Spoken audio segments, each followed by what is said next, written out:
Hello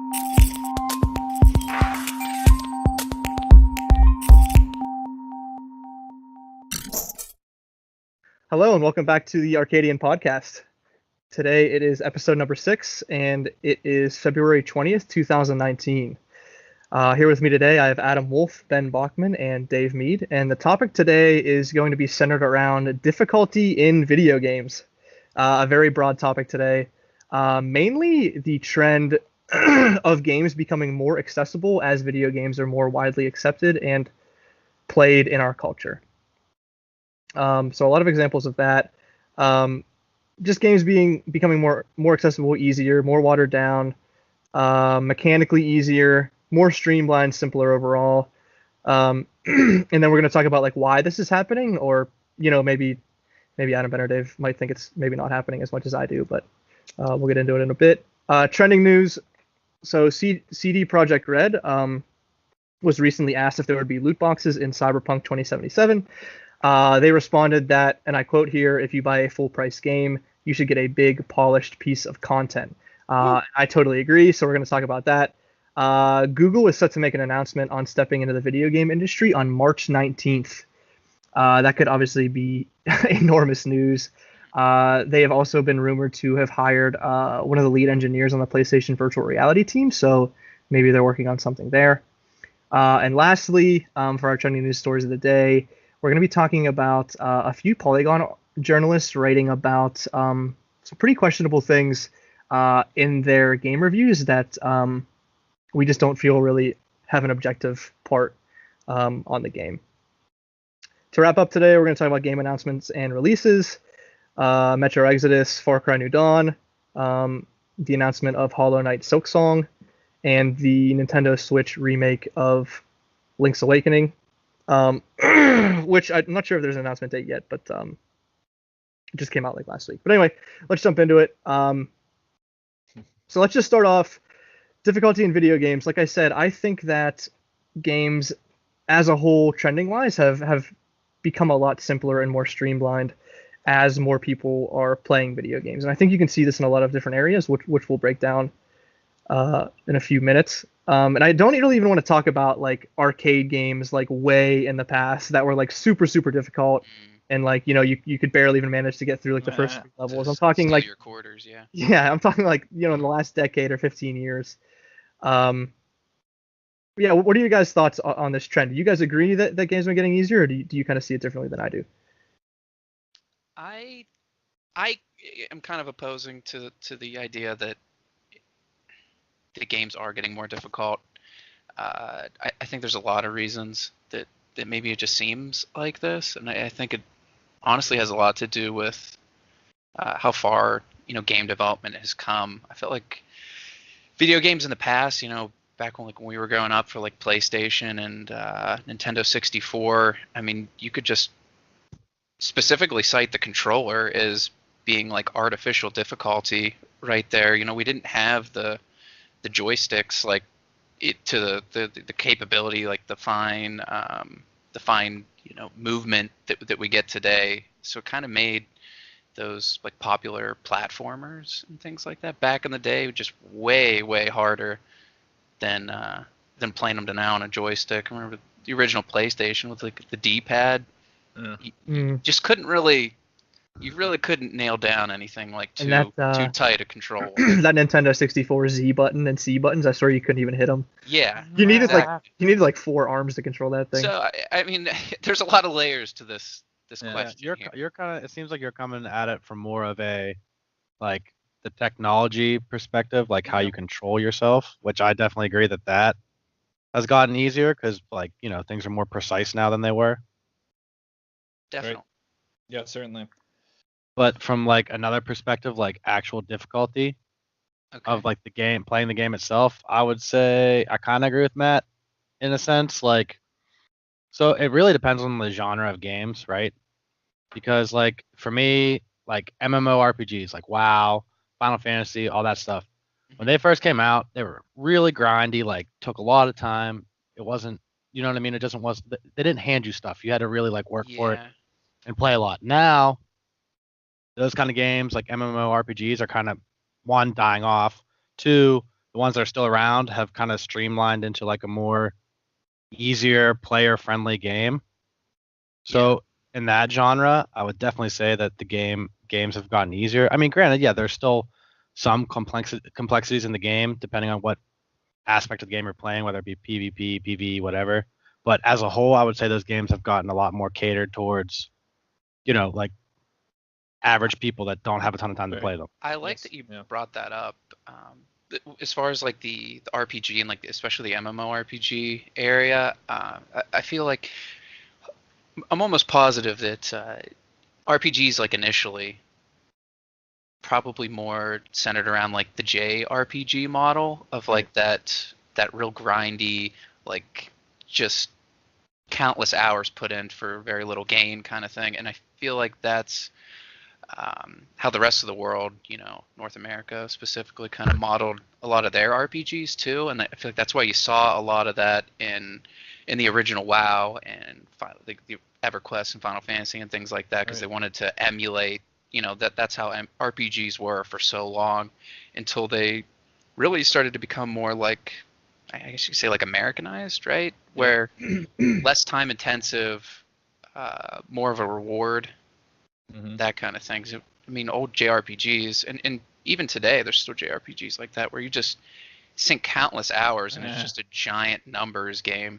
And it doesn't necessarily always feel the best, especially when you don't have, 8 hours a day just to grind, doing the same thing over and over again. Ben, what are your thoughts on this? I think Dave made a good point. It's based off genre. The MMOs definitely have got watered down, in my opinion. And it makes sense because they want more for the ones that are, subscription, or if they want them on their game, buying skins or whatever the hell setup they have. They want more people playing it, so they're going to cater to the casual player. So MMOs gradually over time, I think definitely. Shooters, I think it's case by case. Some are definitely made to for all population of gamers, and even people who don't play games regularly. That's true. But yeah, some are definitely more hardcore in that genre. I would agree with you. Yeah, and RPGs, they've just changed. They've Wolfie made a good point. It's been Americanized, and then it kind of was like about, like you said, the JRPGs.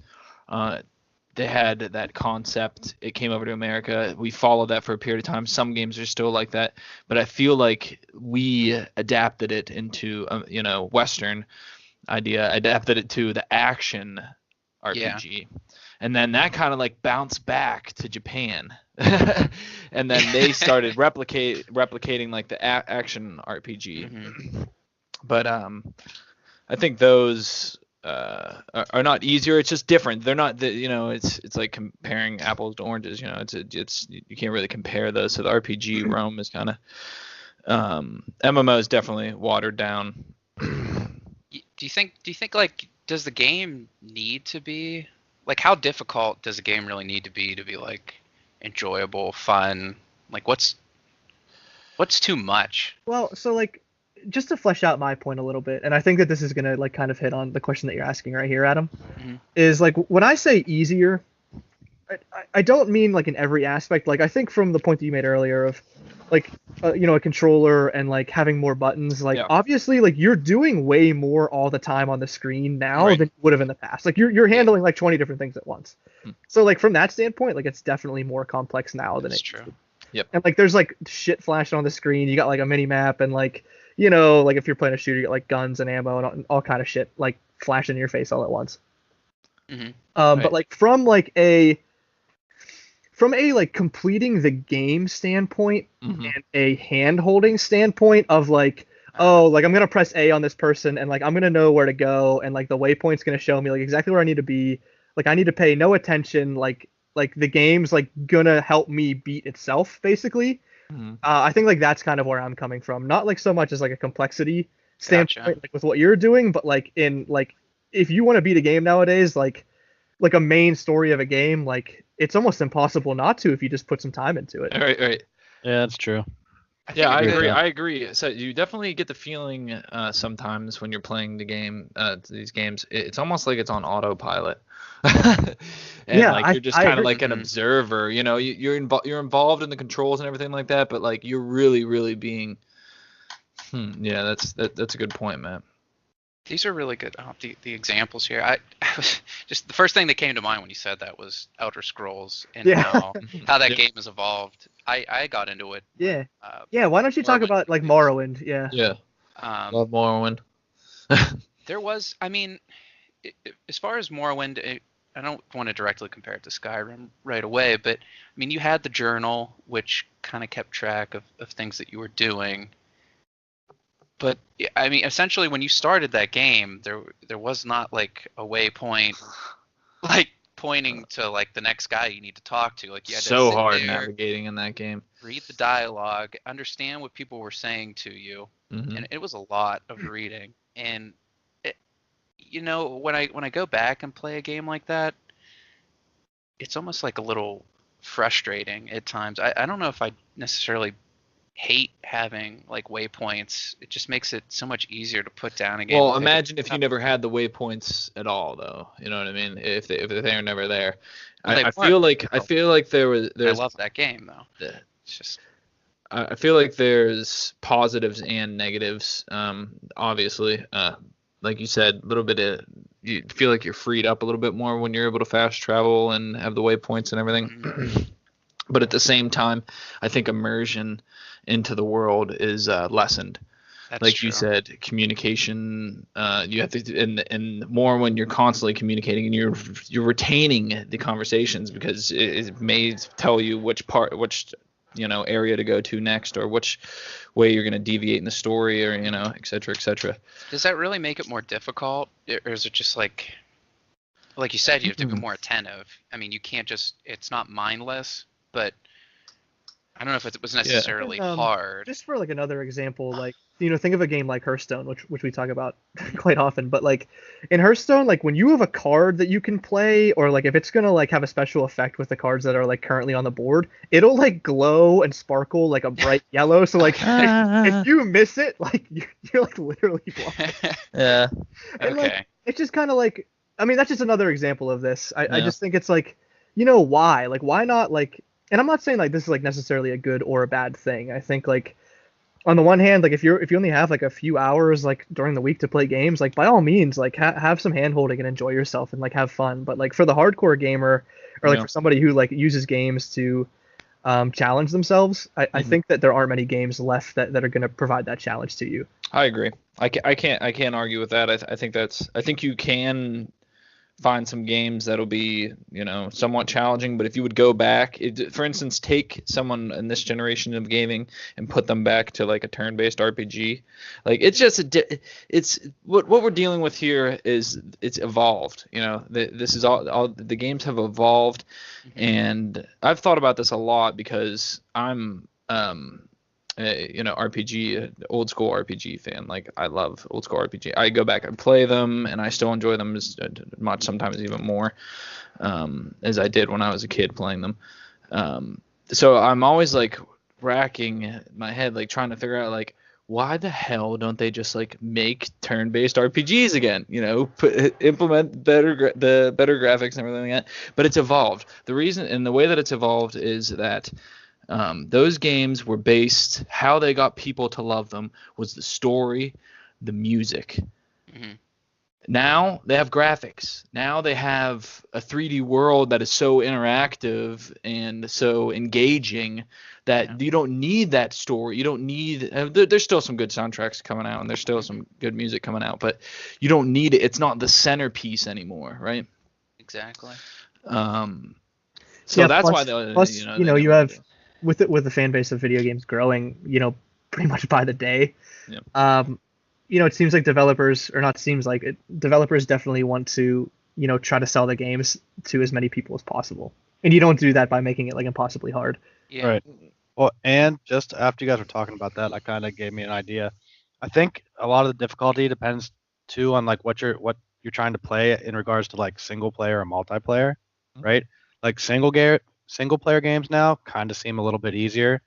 Like there's more the hand holding and like waypoints and like things that to like push you in the right direction. Mhm. So it's not as much for you to figure out. But then I would say for multiplayer games, not so much, because think of like something like League of Legends or a MOBA. Like, yeah, the game itself is pretty, like, it's not super complicated. Like, okay, you have 4 abilities and you have a couple summoner spells, blah blah blah, whatever. Mhm. But it's the mechanics of the game Right. that make it difficult. Like, you know what I mean? You could, like, I can't play against an LCS pro, even though like I know like what I want to do and like how to play the game, but like I don't have the mechanical skills to execute all that. Mhm. So I think there's a big difference between single player and multiplayer games in regards to difficulty. I think you're selling yourself short a little bit, Dave, on Terror. No, I agree with you 100%. So competitive games, once you bring individuals in and you put them in a game together, automatically, depending on the pool of people, the skill pool of the people playing, the difficulty of the game either rises or lowers. So that I wasn't thinking about that. I was just we talked about MMOs, but that's not too competitive in most cases. I mean, they have their arena and shit, but Yep. I know Dave, it's kind of. Go ahead. Oh, I'm sorry. I know it's kind of memey, but as far as the Dark Souls, Maybe. the Souls series of games, like when Demon Souls came out, like that was for PlayStation 3. It was objectively, it was a hard game. It was just like Dark Souls. It was hard. Oh yeah. Same thing. It was not nearly as popular. It was more like a cult following essentially for that game. And then you move to the actual Dark Souls game, almost played exactly the same, but as far as like difficulty is concerned, but game was wildly more popular and successful. So I'm just kind of getting at like what makes it so much better. The difficulty I would say was very similar. I didn't feel like one was harder than the other, necessarily like flat out, but it seems like people do want that harder game, I guess. And it's brag. We do it with each other. I mean, gamers just do it. You beat a hard game, you play it on a hard difficulty, you do something that you do the run with no armor or whatever. It's bragging rights, man. Like if you're a true gamer, that's more in like the hardcore gamer. Yeah, I guess the Souls series is kind of like bragging rights for the single player. Yeah. Which is kind of rare now, but yeah, just on the Souls series, I feel like, I was really thinking about games that are like objectively difficult or thought of like by the community as very, very difficult to play, and like you really can't name a lot of games that have come out in recent history. Like the Souls series, yes. I mean, I put Cuphead down here, which I've never played, but people say it's really hard. I would say it's really fucking hard. But I don't know. Are the Souls series like? Are those games like really that objectively difficult? I mean, yeah, they don't hold your hand. At first, like they can be a little bit stifling because like the combat is really strange if you've never played one. But like once you get the hang of them, yeah, like, are they really like that hard? I would say no. No, they really aren't. I think what they do well is that each mob, well, I'll call them mobs, but that you're fighting, they have a different way about them. So like I guess. Yeah. Get the learning curve for the particular monsters you're fighting, and certainly the bosses. There's a strategy to it, For most of them, it's not just like go in there and bash away, And it's not based off of that. It's there's a strategy to it. So figuring that out can be difficult. But then once you figure out the learning curve, or you're one of those guys who's already on strategy, using a strategy guide online and just knows the fight already, then of course the difficulty is. So for the Dark Souls game, I played a little bit of the first one and got up to the Quaylog or whatever the hell her name was. Yeah. She shit some lava on me. I was like, oh fuck. I mean, I think that like as far as the Souls series go, like the hardest part of those games is honestly just not knowing what you're doing. It's like not having the waypoint. Yep. It's like not knowing like exactly what the best way to level up is. it's like not having that NPC like talk to you before the next big boss fight and say like, hey, why don't you try using lightning on this guy? I think he's weak if you hit him in the leg, you know, like you would get like every other game. Well, that's really cool that you bring that up, Matt, because JRPGs had that a bunch. Like you would go talk to someone before you enter a big boss fight, and it would be like, his weakness is this or whatever, and that, and the JRPGs, like it's the same thing. It was different. It was most of them were turn based, so it was a different. It was the Dark Souls is more action based, dodging and shit. But if you didn't know to go in on Final Fantasy VI and fucking use fire on the octopus, like you're gonna be trying to fucking take down his tentacles, and it's gonna take 3 hours, and then you're gonna die, and you're gonna want to die in real life. Preach it. That's a good parallel that you kind of draw between like the Soul series and something like Elder Scrolls, where you guys were saying like how much strategy was involved, and even just like the smaller fights, like the regular guys you see like throughout the map, and then especially the boss fights, definitely some strategies you want to devise, weaknesses, strengths of the guys that you're trying to exploit. And then when you look at a game like the Elder Scrolls series, I almost feel like that just non-existent, especially like in Skyrim. Like you could literally do whatever you wanted. Walk in and just start smacking the hell out of it. Well, let's really brainstorm here and think of some examples. I mean, weren't some of the mechs, the dwarves technology, didn't they? The Dwemer. Yeah. Didn't they have something that if you didn't, you can go in and bash them. Now I'm starting to. You could just go in and bash them. You could. Bash them down. And I'm not saying it's a bad game because they're great games. And I know what you mean, Wolf, and that's like kind of the thing that loses me as I get in. I love the story. I love all the Elder Scrolls games. I really do enjoy them, and I play and beat them all. But that's one of the things is the combat begins to get redundant, in my opinion. Yeah, I mean, you can only sneak into a place and hit a guy's head with an arrow so many times. You know what I mean? Yeah, it's just a shame that it seems like, I don't know, the mechanics of those games, like I said, not that it makes them any worse. And Elder Scrolls definitely isn't solely based on just its combat. It's not, an ultra satisfying game as far as like the combat's concerned. But like you said, yeah, you just use the same tactic for 99% of the game. Some people like that. Yep. I think other than like accessibility and handholding, I think you're also seeing a lot of like comeback mechanics in multiplayer games, and also just mechanics like as a whole, not so much as comeback, but just mechanics that make it easier for like a casual player to defeat like a skilled player. And we've already like delved into RNG like probably way too much in our episode. Stay away from that. But I mean, we can touch on it again. I don't want to get into like a huge conversation, but obviously RNG is like the biggest culprit of this. But Dave, like the one thing that you brought up that kind of kicked off this conversation was the bounty system coming out for League of Legends. Do you want to talk about that at all? And I think there's similar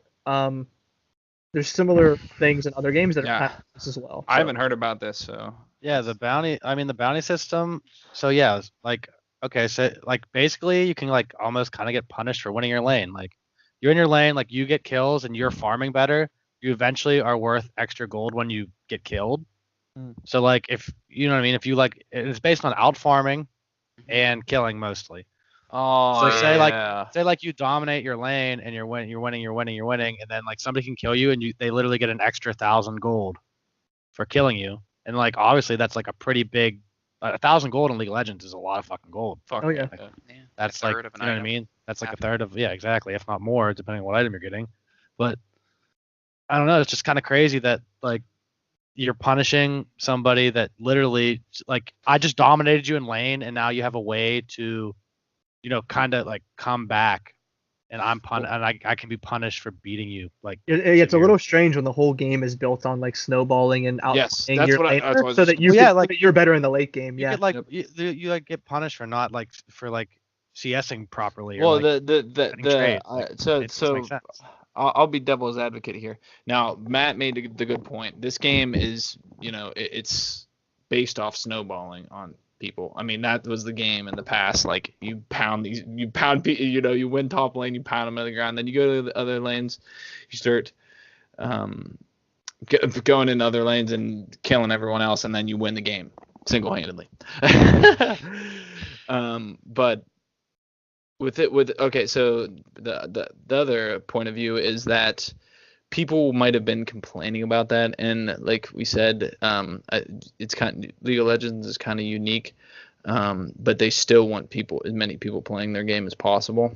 Mm-hmm. Yeah. So maybe they were getting critiqued on that too much, getting too many complaints from casual players saying, well, there's something that needs to, reward us for taking down, the person who's snowballing or whatever.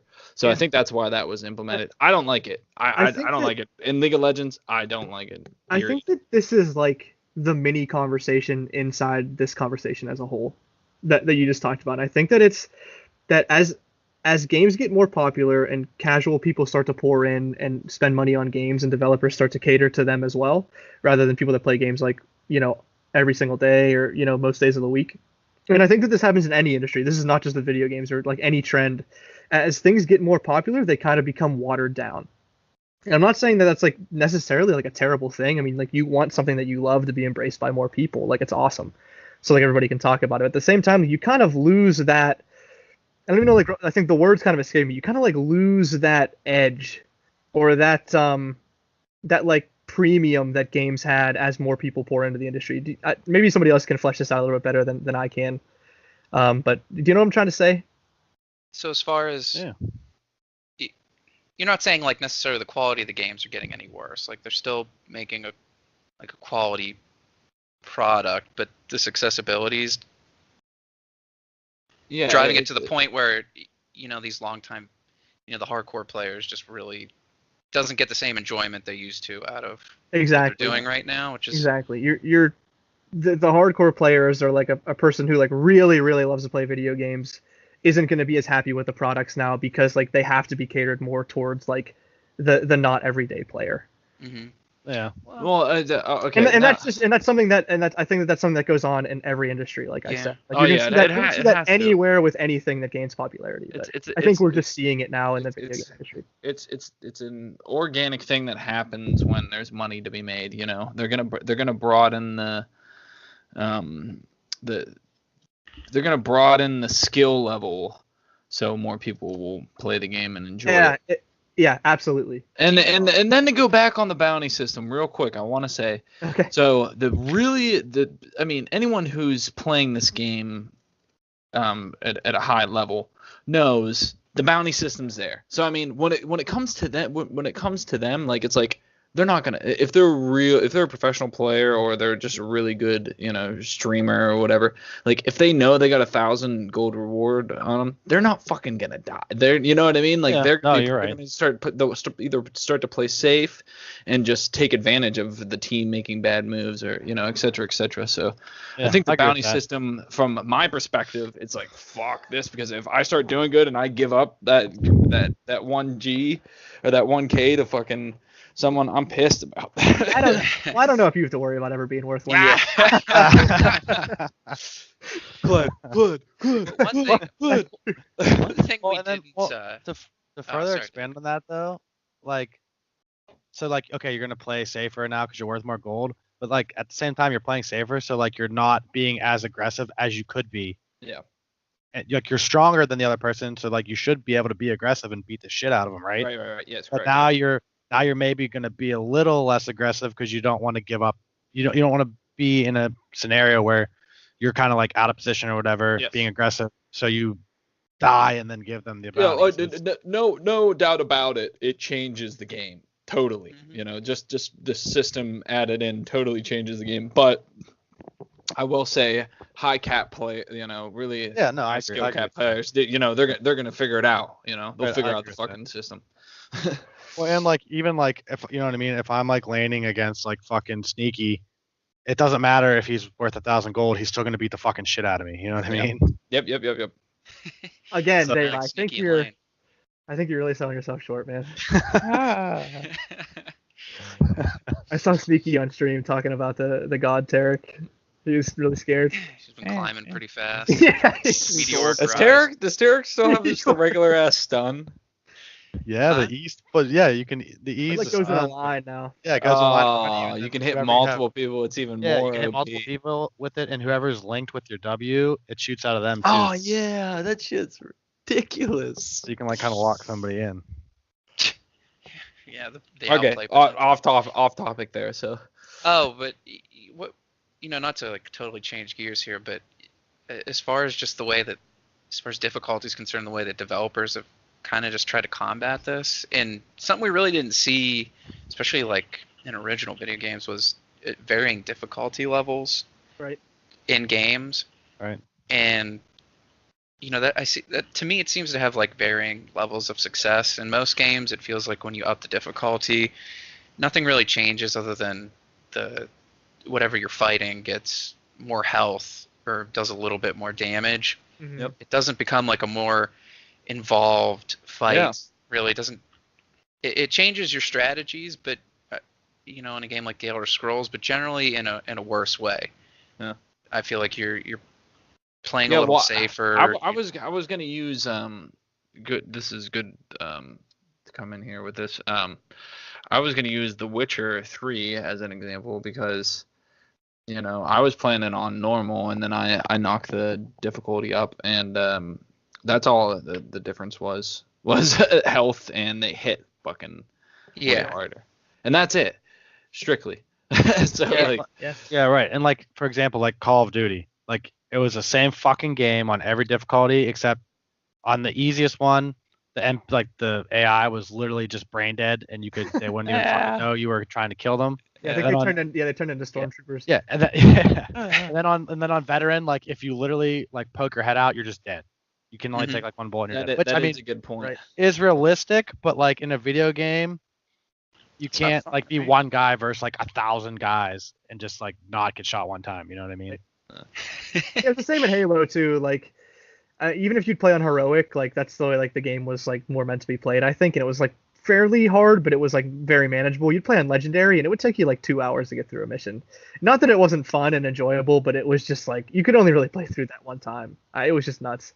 Yeah, I totally. It doesn't make the game that much better or anything. I kind of wanted to allude to that a few years ago. I don't know if you guys had seen that YouTube video by Video Game Donkey, where he talks about difficulty.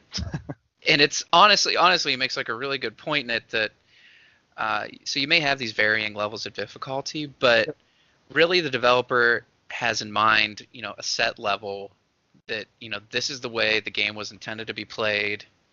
And when you try to mess with that too much, essentially the game just kind of breaks. Like Dave was saying, the AI is only so good. All you can really do is just make them like shoot you in the head one time and you die. Like it doesn't make you feel it any more rewarding. You just got to try and cheese the game essentially to make sure you're not getting shot in the head. To follow through on this, I think that what game developers used to do more in the past was they would have their difficulty already programmed in, and you couldn't change it, which was fine. Mm-hmm. But then like they would balance it around like the lives that you had to like get through the game. And like you haven't seen like a live system in a game in how many years? Like when was the last time you like saw that you had 3 lives to complete a game or something? I mean, like what's it been, 20 years? All right, now like Dark Souls did punish death, which like that was very unique, and maybe that's actually why like it was very popular, because you actually got punished for dying twice in a row. You actually had lost like a lot of value. That was the first game. That was the first game to do that in a long time. There is punishments for deaths in other games, but it's mostly associated with like you have to like grind to get more money to recover, repair your armor, or or even like checkpoints. Like, you used to have checkpoints. I mean, you die now and like you almost lose nothing, and like you almost advance in the game. Well, think about this. So 2D to 3D. Okay. Whoa. Adding a so slow down. Side scrollers, 2D side scrollers. Yeah. Early platforms, and I mean they still do them. They're usually higher difficulty, right? because they don't have that I don't know how to appropriately say this.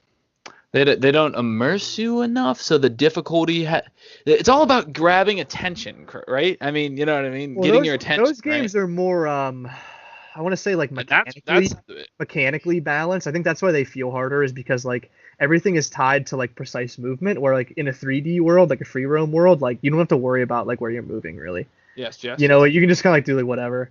Yeah, it's it's very like willy-nilly. But those were like the last games, and still the games till today that have, like you were, that's what made me think of it, was the lives.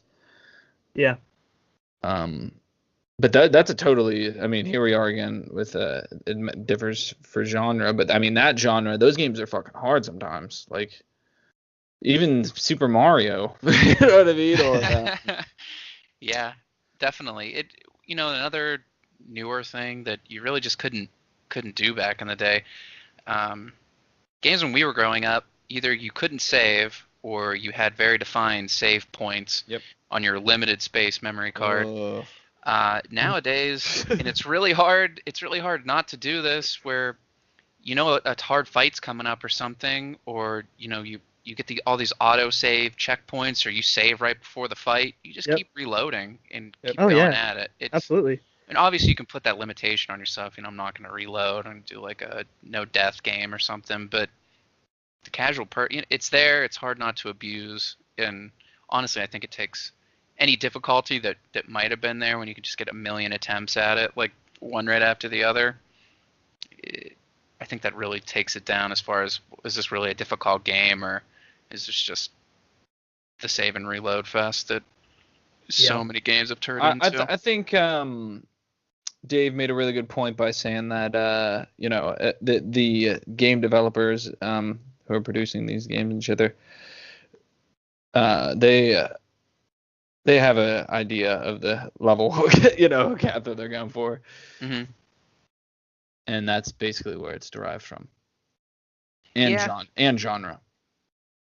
I guess I'd like to see them, like what you said there, I'd like to see them move away from this difficulty, varying levels of difficulty, unless it actually did make like the AI, whatever you're going against in a single player game, like smarter, like, or do something differently. In most cases they don't. In most cases it's just a buff, and it makes it feel really bad. Or rather they just have one difficulty. This is the game. No. Don't break it by why not doing silly stuff. Why not, instead of having like an easy, medium, hard, and impossible difficulty, like why not have like toggle options where you can like extend the save points out, or like you only have so many save points until like you beat a boss and then like they're expired or something, or like things like that, where like it forces the player to like perform well and not just throw like all their time at it to eventually beat it, right? Like you actually have to have like some sort of skill to surpass the next challenge. And that's the Souls games felt so rewarding. I mean, you get that boss kill. Generally, there was like a bonfire sitting on the other side of them to save your progress, but you had to work to get to it. They just weren't save anywhere. It's sitting right in front of you for that was the reasons. That was the big difference in that series. It kind of slipped my mind when we first talked about it, but that's why people thought it was challenging, because like you actually had to like work and grind to get to the next save spot. Mm-hmm. Which is, I mean, definitely an homage to those original video games. Yep. Seriously, the checkpoints. Checkpoints, baby. That's a good level of difficulty. That's a good thing to base your difficulty around, right? I think so. I think so, for sure.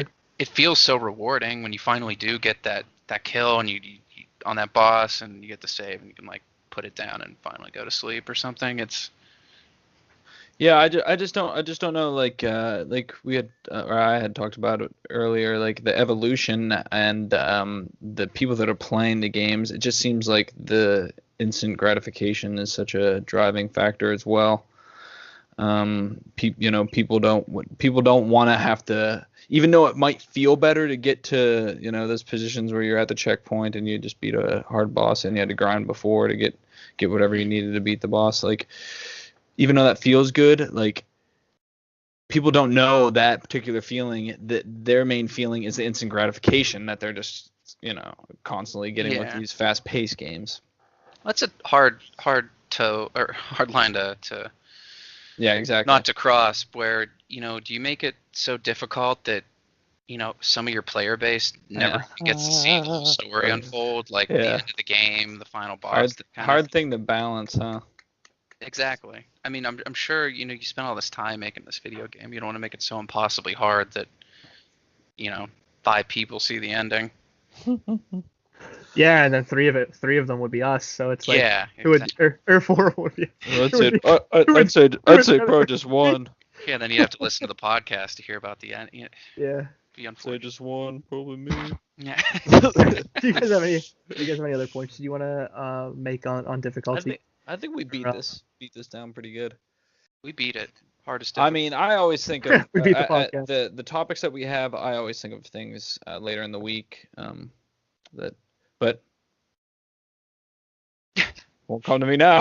We'll do like a segment. We'll just have a period of time Ben where we reflects. just pause. We don't say anything. That's like we just know that I'm thinking at that. Okay. Oh, you know what? I have one more point here just before we jump off of this, and it's that it's kind of like a closing statement, like a closing question, and it's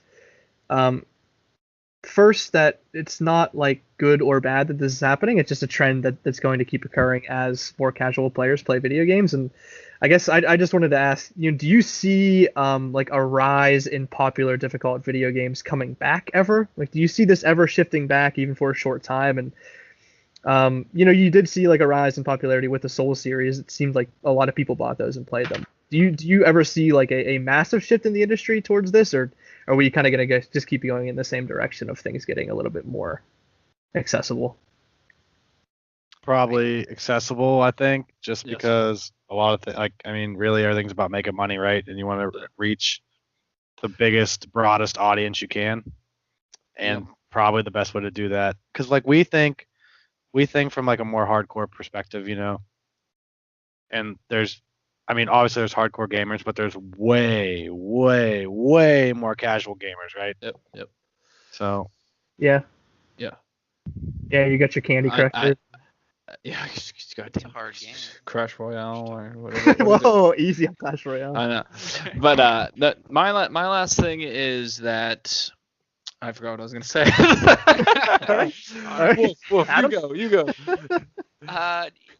Like we touched on initially, that the difficulty varies between genre game, and I think for maybe certain genre, like the action RPG genre, like the hack and slashers, I think you will see some more interest in the difficult games. But when we talk about just like a traditional role-playing game like the Final Fantasy, if you could ever say that those were hard, but like JRPGs and things like that, they've really lost a lot of popularity. They're nowhere near as popular as they used to be, and I don't think you're going to see a lot of those kind of games anymore. Shooters, if someone can really do something revolutionary as far as, I don't know, making smart like AI that you're playing against. The last time I played a Call of Duty game, man, it's just like it's bad, moronic. But I don't know. They can make something like tactical. Yeah, I like that. Yeah, like smart AI would definitely change things. Like think about like even a game like WoW when you're doing like a raid boss, right? And like when you're doing it now, like the boss is pretty much has a pattern. Like he's gonna do this at this time, he's gonna do that at that time, and you kind of like you just have to figure out the pattern and learn how to deal with it. Whereas think about how cool it would be if you went into an encounter and like you don't know what the fuck it's gonna do. Yeah. That would be cool. That would be you know what I mean? Like obviously like that's hard to do. Or even if it could like instead of like you adapting to its like fighting style, like it adapts to your fighting style. Yeah, right. Something like that. Like that would be pretty fucking cool, I think. It'd be amazing. It would be amazing. Almost. Did you guys ever see like that AI software that I think Elon Musk is involved with? Well, what isn't he involved with? But yeah. It's like this rocket electric car hybrid AI. But it's like that one. I can't remember the name of it. I'm sorry. It's escaping. Neuralink. No, not Neuralink. It's played against like Dota players or even like a 5v5 Dota match. It's like learning so fast that it's like crushing like pros in lane and stuff because it's like making like precise exact movements and like knows how to play the game to win and like maximize XP and damage. Wasn't there a big story on? I'm sorry to interrupt you. That didn't it change the meta for a minute in Dota? It's changing the roles. I don't know. It started doing something, and the players Yes. like didn't understand like what I the hell read it was I doing. read about that, and or I then was listening to a podcast. it ended up being like. Wow. This was a I this was a didn't couple hear years that. That ago. actually kind of blows my mind. Yeah. when it first already blew when my it first mind. came out and they were starting to play against professional players, by them the professional players learned from it, and they Yeah, changed. it was something that they had picked up from it that it started doing. It was really strange. That's Okay, why but I'm starting to Look get- into that. starting to Maybe get- we'll hit on that next week. My 2 cents. It came back to me, boys. Nice. My 2 cents is that there's going to be niche games like Dark Souls and other single player games that have a higher difficulty, and I mean that's their niche, the difficulty. And then also multiplayer games. I think the shooters there's like different categories. I think that there's definitely shooters that the skill caps kind of low, and it's more the fast pace and instant gratification. And then there's other ones that fall into different categories that the difficulty can't. There is potential. Like I think there is potential for a higher skill cap, and then as a multiplayer game, it'll be harder. And MOBAs are another one where that's how it's dictated. But generally, I think MMOs they're just always going to be watered down now. It's just like, Yeah. well, MMOs are just dying in general. You know what I mean? Like, Seems to be the case. yeah, unfortunately. But yeah. All right. Yeah, I agree, Ben. I agree with all of that. All right, let's jump down to trending. We get some real heavy hitters today, so let's dive right in. Some big names. I like the first one. Yeah, I like the first one too. So CD Projekt Red continues to be a shining beacon of hope in the gaming community. That's how I led this off. Perfect.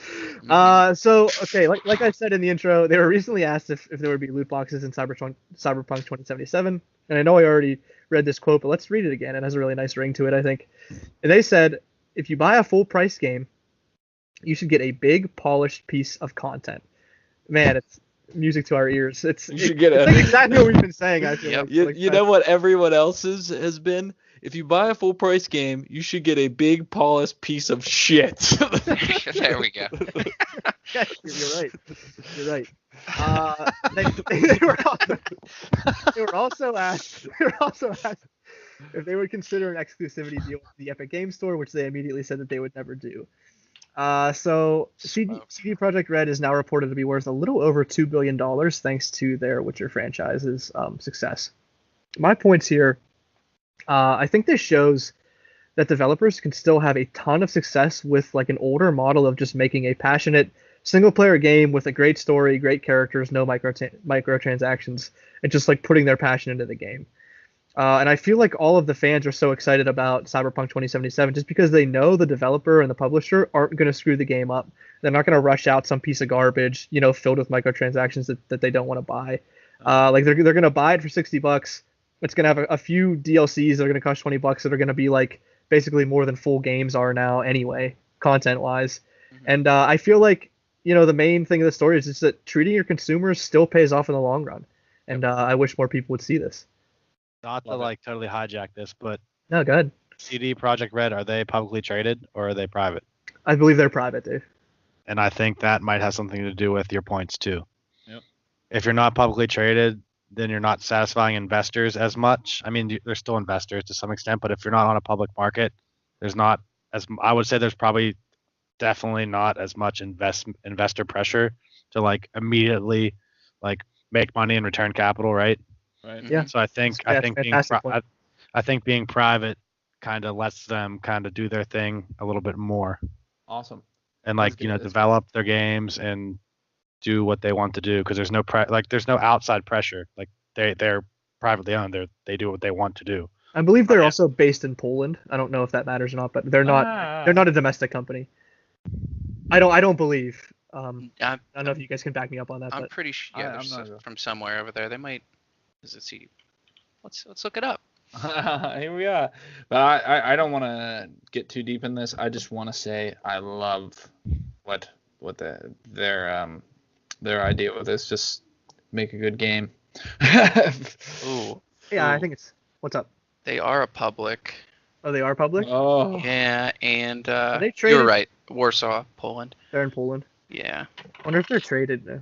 Traded as WSE CDR. Do you Whatever. know Okay. what? Do you know what they're traded? I mean, not to turn this into like a financial fucking. You Conversation. fucking accountants. I wonder if they're on like the. I don't know if you know what it USD. means. WSE CDR is traded as. Is that like their ticker tape or what exchange they're traded on? I think that's their ticker tape, actually. Now you say that. I'm just curious, like, are they on like an American exchange or are they on a different exchange? Because I mean, I would say obviously like American It's a little bit. American companies that are public, there's like more pressure than anywhere else to perform, right? Mm-hmm. Well, since they're based in Poland, who's to say though? I mean, they could be traded anywhere, right? Yeah, I'm not sure on the I have specifics. no idea. I think You guys Dave, have lost me. Dave, either way, I mean, I think that Yeah, they're they're doing the right thing. I think your for point's us. perfect with the public traded company. Mhm. Right. I don't think that they are traded like very regularly here in the U.S. because I think that we would have heard of them more, and like you don't hear about them. You hear about No, like you EA don't and know. Activision and Ubisoft and Yep. you know all the normal players. Exactly. But next piece of news. So this is pretty huge too, and I don't like have a lot to say on this because it's like purely speculation. But if anybody else does, please jump in. But Google is set to make an announcement on stepping into the video game industry on March 19th. And apparently they've been considering entering this space for a while, at least since last year. I would probably say even before that. Because in 2018, they hired Phil Harrison, who is a former Xbox and PlayStation executive, as well as a lead engineer that worked on the PlayStation virtual reality team. So, I mean, I think this is kind of exciting just because, like, we could get something, like, really fresh and cool out of this. Like, I don't know exactly what Google is going to want to do. I think anytime Google gets involved in anything, like, there's always hope that they can make it, like, a better because they've had so much success. But at the same time, like, it's kind of scary because, like, you are getting, like, this giant, like, another giant corporation, like, accessing this space that, like, Amazon, could here use comes their- Google. yeah, could use their power and money and clout to like throw their weight around and like maybe change the landscape for the worse. So it looks like I'd heard about this a while ago. They're doing this cloud-based streaming, is what it sounded Yeah. like they wanted to do for video games, which kind of I really don't understand. What are you going to like rent? Are they just going to provide games that you just stream right away? You don't have to download them. Like, what's the difference really between this and I don't know, but I did buying a see game that and downloading it? people were commenting on using it, and maybe like it wasn't even out yet. Maybe it was like just a beta or something. But like Yeah. I think people were not Wonder- very happy with the performance. It's Well, just let me tell you Project guys. Yeti, Let me tell you this. That may be linked with the expansion of the networks from 4G to 5G. that Yeah, you, it could be. like you think it'll be a better. Right. It will be like you're saying. If you've heard some negative things, that may be because they're running off the 4G networks rather than Yeah. the 5G. I mean, supposedly, I don't know. I've never played anything on 5G. It's only in some areas, but supposedly it's fucking ridiculously fast. Like you press on the browser, you press something on the browser, it's loaded up. So that's And Yeah, but Yeah, that I mean, sounds pretty quick. that is quick. Holy I crap. understand I know. streaming like a show, like on Netflix, but what is streaming a video like? Oh, weren't they showing that with Assassin's Creed? Did you see that? It was like Yeah, loading that's where in. That's where I did see it. Yeah, piece by piece, and it's kind of laggy. But what's the point? I just don't understand the point, because don't you have to buy the game? You just don't need a hard drive anymore. I don't know. I don't know if they're going in that direction or if this is going to be something completely different. I have no idea So you like what just to even not- expect. You don't need a console anymore. Is that what they're saying? Like you don't need the Yeah, computer you don't need the hardware, maybe. at all. You just Yeah. stream it. Like Google will house the hardware for you and like host it, and then Play it. pay like the hosting. This fee is all to play it. speculation, people. By That the makes way, more don't sense. take any of Yeah, this shit. but like, why would I want Google to house my video games for me? Like, what's wrong with just having like a $400 console? Like, it's not like that like breaks the bank. I don't know. I don't know You either. can have it for like 6 years. We'll have to look into this and see what they. Maybe it's because like they'll like give you more space or something. Like maybe they'll give you like a terabyte of storage. I don't know.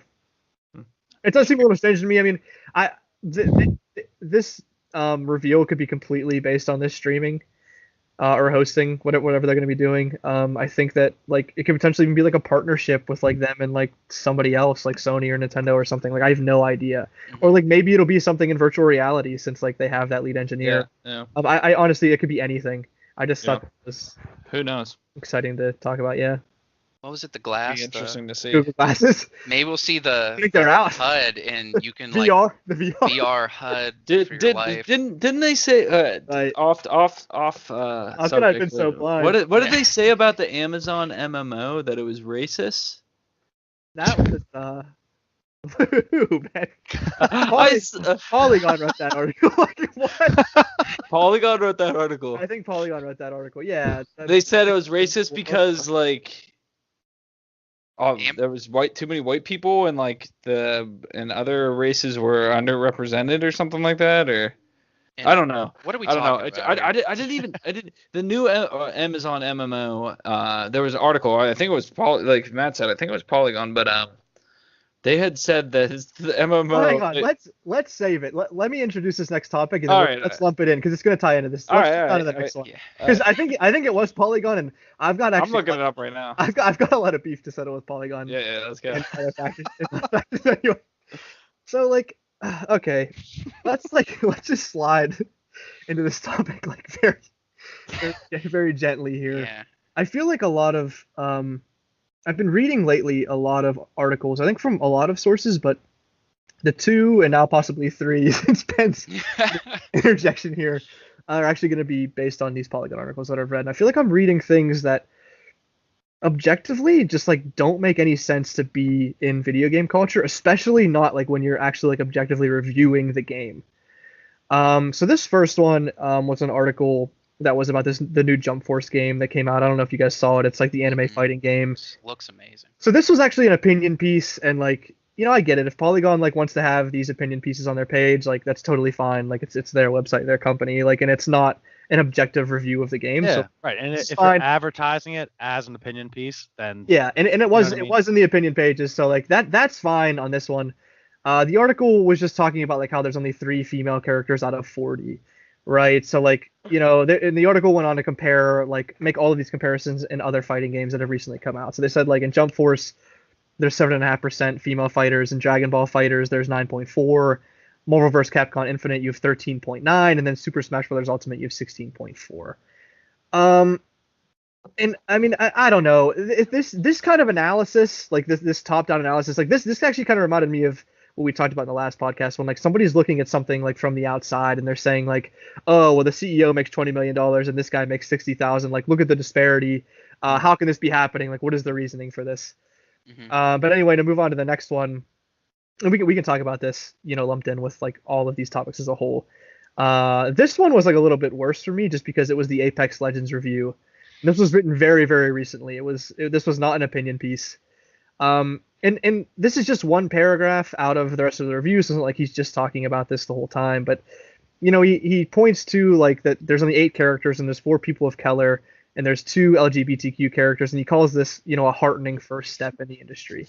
And then he also points to the character Bloodhound as being the most prominent non-binary character in a mainstream shooter to date. I'm like not even actually sure what that even means. I don't. What the hell is going on? And keep in mind, Bloodhound isn't the robot either. I would think like you'd probably point to the robot. Yeah. But anyway, here's my overall point on this. Like the opinion piece is whatever. I think it's garbage. But like you can write whatever you want. And like if you're it's paid an opinion, these right? people, write whatever you want. Yeah, I don't care. Like I have nothing to do with Polygon. But like if you wanna talk about this stuff, keep it out of your objective reviews. This has nothing to do with the game. This has nothing to do with the gameplay. Like this should not be a selling point for a game. It makes no sense to me. Like I kind of just want this crap out. Stupid. I want it out. But what are you guys? What are your thoughts on this? Just generally. I have a couple points to make. So one would be, for me, like video games are kind of like your escape from reality for a minute, you know? Like you can go into your own, like go into a different world that isn't like, you know, like your real life. It's like the shitty real one, yeah.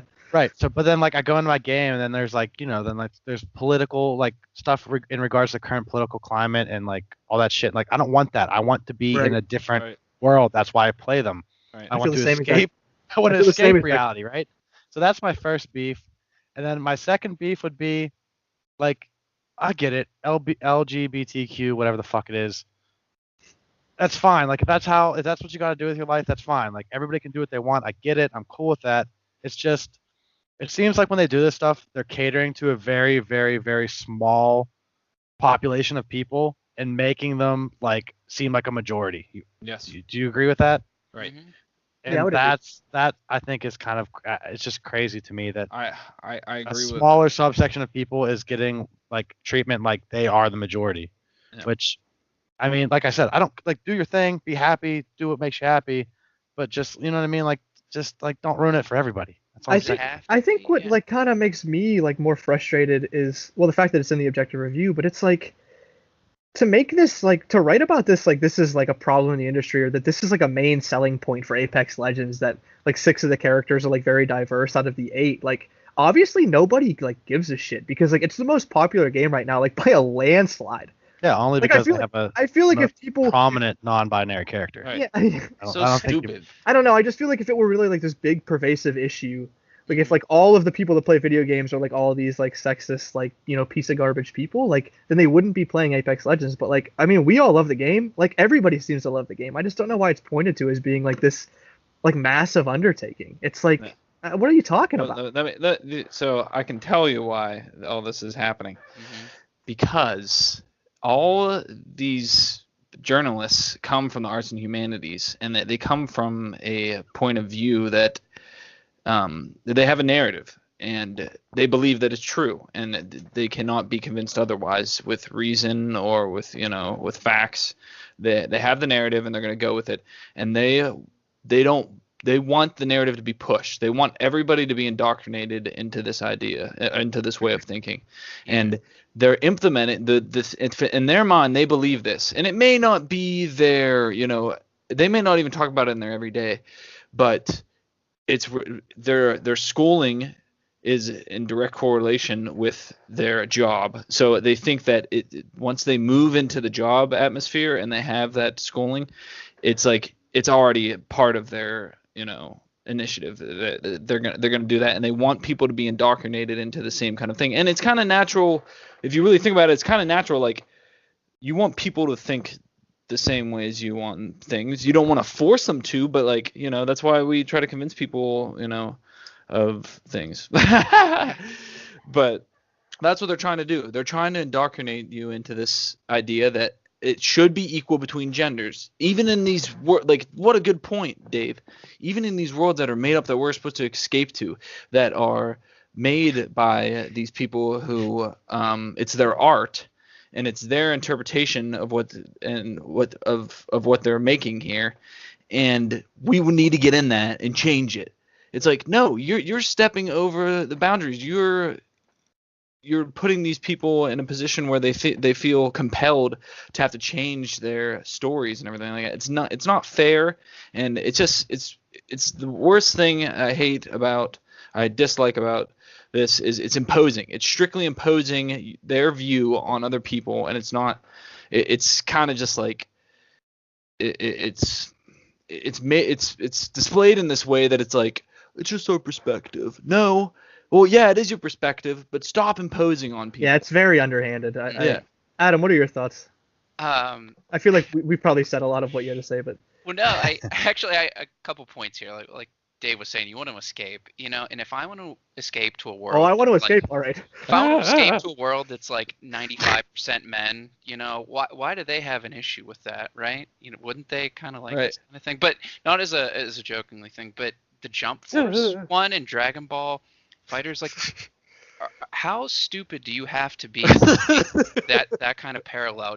Like, it's in the name, Jump, Shonen Jump. It's been around for what, like 60 years? Yeah. Literally, Shonen Jump is specifically been targeted towards young men. Yes, for years. boys. Oh, absolutely. Teenagers, And little kids. Do you think young men relate more to, like pretty females or like these like masculine men. I mean, there's Yeah, just and, well, demographic. and Why like would you what's say gonna it? sell? Yeah, what's gonna sell more copies? Like they're making a game to Yeah. make money too.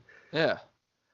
It's just It's silly. insanity. Like, why do they realize where the source material is? Like, when I see this and then I look back, like, yeah, Shonen Jump, like Dragon Ball Z and One Piece and Bleach and all this, and like, no shit, there's a bunch of male characters in it. Like, Yep. that's the majority of the source material is male characters. You're not just gonna like Yep.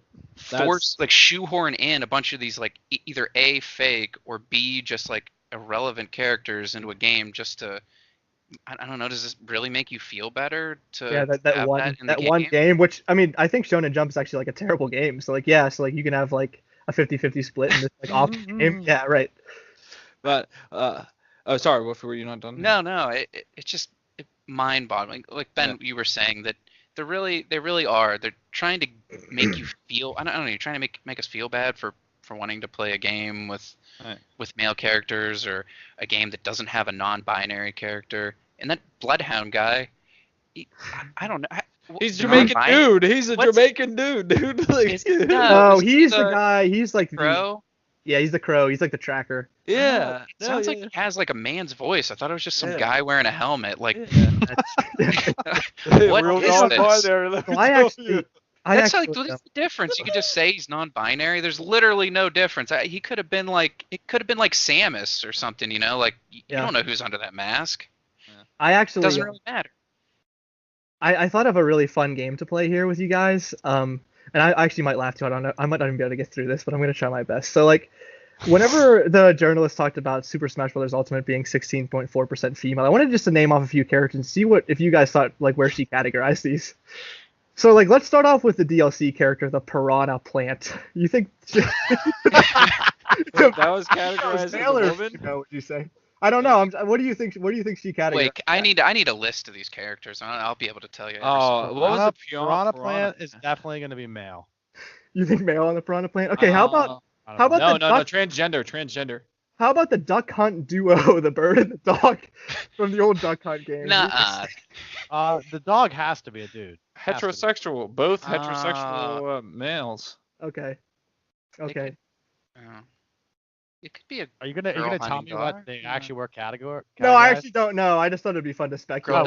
No, I figure like other people are doing really bad journalism with their opinions, so we can make our own take on them. How about like these main three guys, like Yoshi, Pikachu, and Kirby? What do you think they?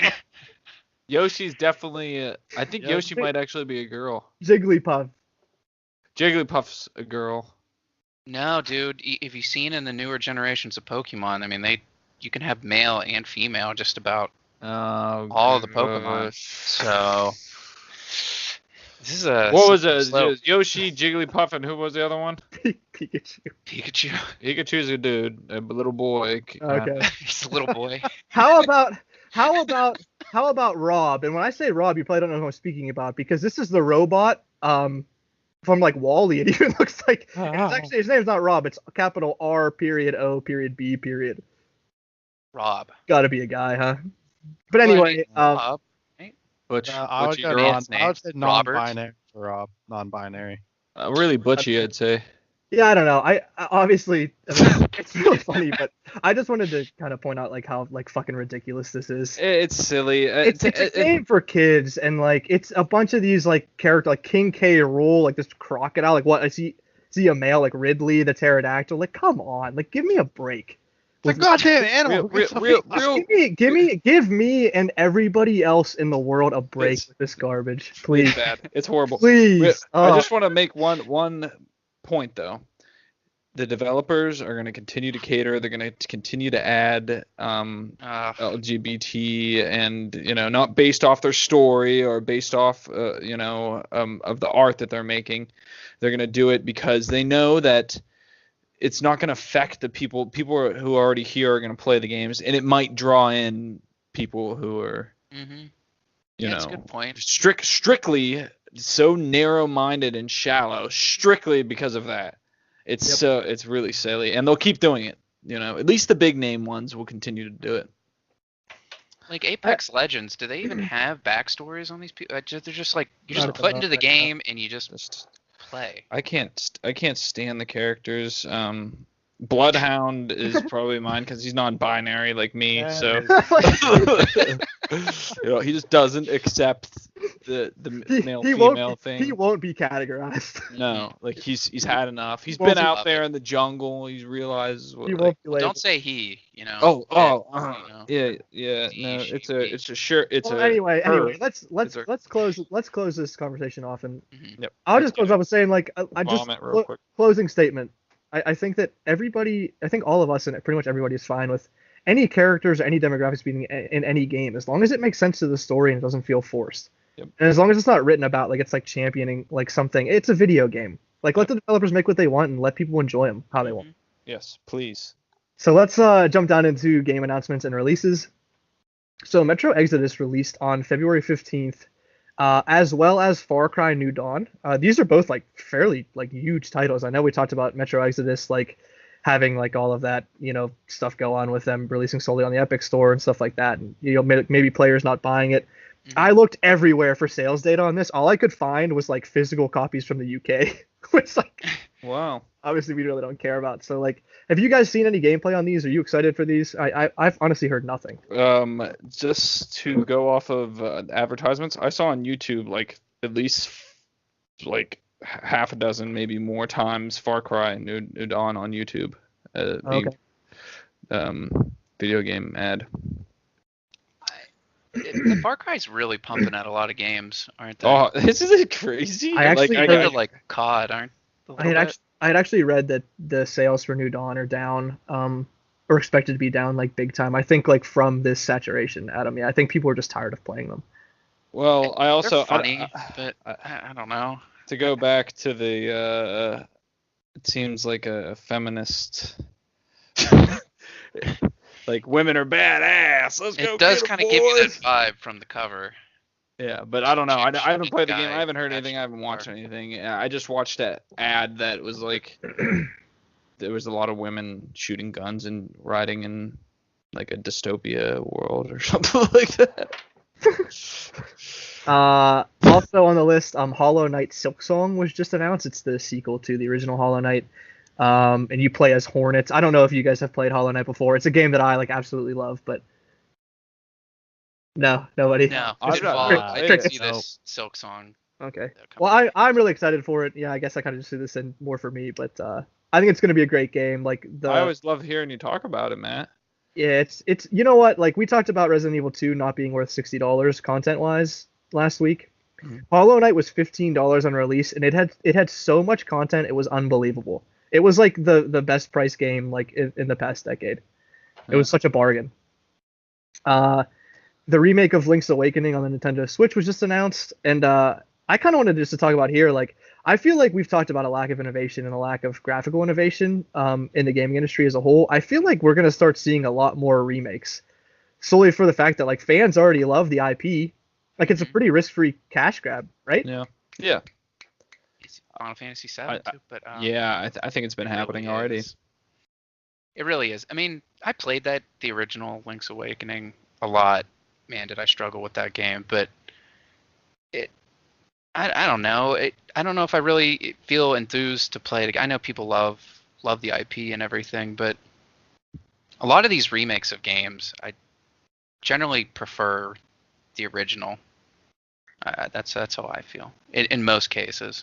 I know they remade a few of the Final Fantasies. I liked the original graphics a little bit better and things like that.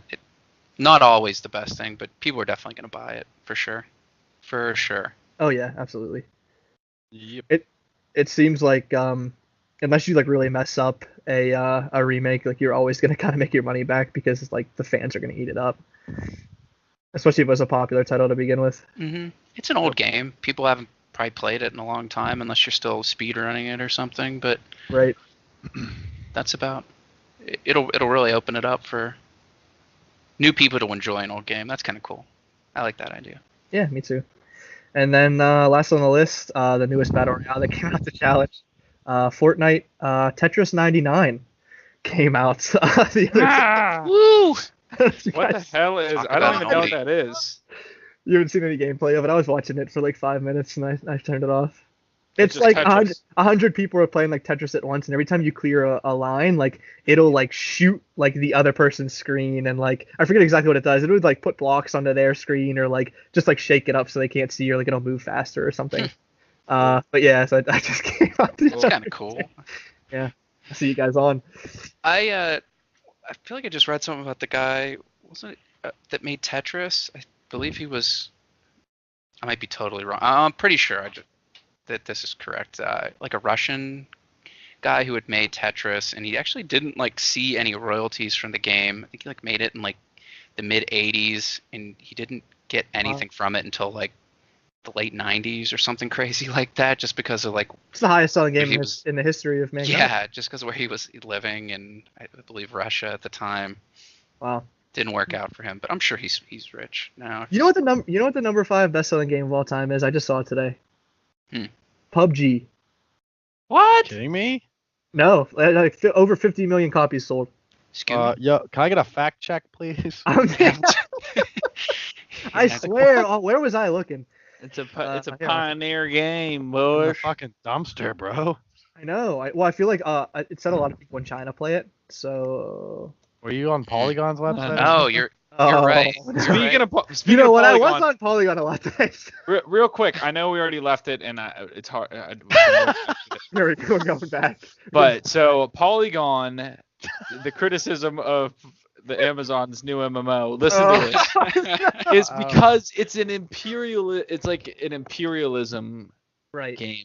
Like Yeah, you you're know, right. you go and you build a world and stuff, and it says like you kill indigenous people or something like that, or like you can spread disease or whatever. It's like, yeah, it's a fucking video game, you pieces of crap. Yeah, I'm sorry that I forgot to come back to that, Ben. I meant to come back to it, and you kind of blindsided Yeah, me we with were it out of talking about thin air, Google and I and was hit us like- with an Amazon. Anyway, the top 5 games. So it goes Tetris, 170 million sales. Minecraft, 154 million sales. Grand Theft Auto 5, 100 million. Wii Sports at 82 million, and then PUBG with 50. How crazy is that? It makes no sense. Oh yeah, I don't know what world we live in. me neither. Okay, so now I was just thinking before we go, just one crazy idea. Okay. So I was just thinking, if the narrative was switched and like the indigenous people like prayed to their gods and like that was the game, like you're the indigenous people like fighting them back and they like got like special weapons and like killed the imperial countries like coming for them and shit, like would they like that? If the imperial people were like got killed and then the end of the game's like the indigenous people actually like came to their country and killed them and wiped them out and shit, would that make them feel better? I don't know. You have to ask. If the narrative was switched, They have to if say the Why don't narrative that. was switched and they just wiped them off the earth, like just or not- spam the comments underneath the articles. What if the narrative is switched? Yeah. Totally stop. Demand an answer. Yeah, it becomes wildly successful. They just change the whole game. I just feel like by the end of these we like just devolve into madness. It's like what the It's just because it's just a long time. All right, well that's it for me. Unless anyone else says something like super politically heated they want to talk about. Yeah, we better get out of here before Yeah. Ben finds another Polygon article. Yeah. I'm on it. All right, thanks guys. That was a lot of fun. I'll talk to you next week. Yeah. Pleasure as always, boys. See ya. Okay, guys. Farewell.